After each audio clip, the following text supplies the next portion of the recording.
everyday life in the Soviet Union, the shopping runaround.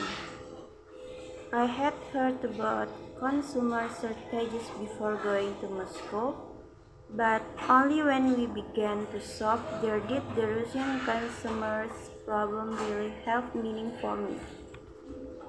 Customer the word overweight in line, but Soviet lines have a special quality all year round.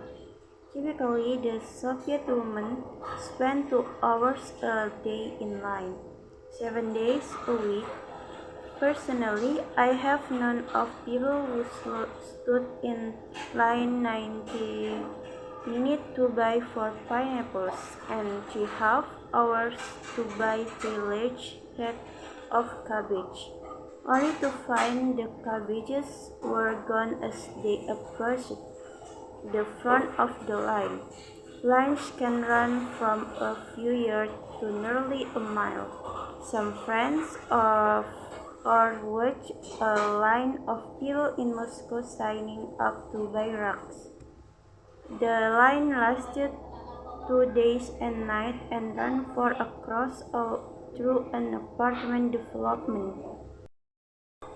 In spite of all of this, the natural reaction of a Russian woman when she sees a line forming is to get in it immediately, even before she knows what is being sold. However, Soviet lines are more fluid than they appear. In most stores, for example, shoppers must stand in not one but 3 lines for any purchase. The first to select the purchase and find out its price. The second to pay a cashier somewhere else in the store and get a receipt. And the third to go pick up the purchase and turn in the receipt. But in a dairy store one morning, I found out that the game is both simpler and more complex than that. I went in to buy some cheese, butter, and bolognese sauce, which were in 3 separate departments, each with its own 9 lines. Rather quickly, though, I noticed that experienced shoppers were skipping the first stage. They knew what most items cost, so they went directly to the cashier for their receipts. After studying the prices, I did that too. Then I went to the cheese line, the longest probably to 20 people, to get the worst over with first. I was in line less than a minute when the woman in front of me asked me to hold her place. She darted off to the butter and milk line. The cheese line was moving so slowly that she got her butter and milk and returned before we had advanced 3 feet. I decided to take the risk too, and I got back with my butter while the cheese line was still inching along. Then it suddenly occurred to me that all over the store, people were getting into line, holding places, laying, returning. Everyone was using the cheese line as home base. That was why it was barely moving. It kept expanding in the middle. So I got the man behind me to hold my place, and I went off to buy my bologna. Once again, it worked. It took me 22 minutes to buy butter, sauce, and cheese. But instead of being furious, I felt as if I had beaten the system. This competitive shopping gives an atmosphere of tension to Russian life. People barge into store and bump into each other with faces set in combative expressions. You have to understand, said a kind gray-haired person, that for as long as we can remember, shopping has been a struggle. Life is a struggle.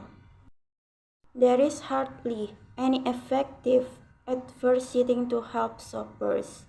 Americans complain about the constant commercial in the United States, but they might reconsider if they were exposed to the consumer blackout in Russia.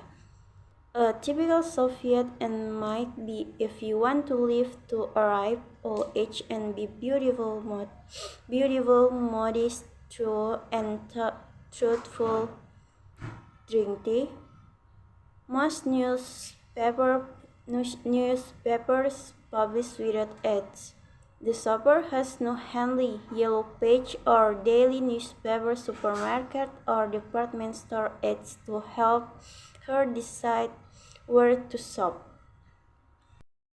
Bribery is widespread. Low bid, $80 to $20 monthly.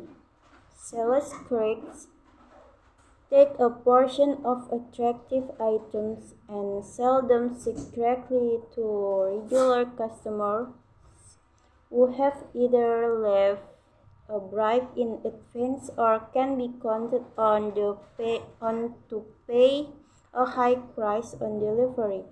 10 to 15 rubles on a 60 ruble raincoat is standard.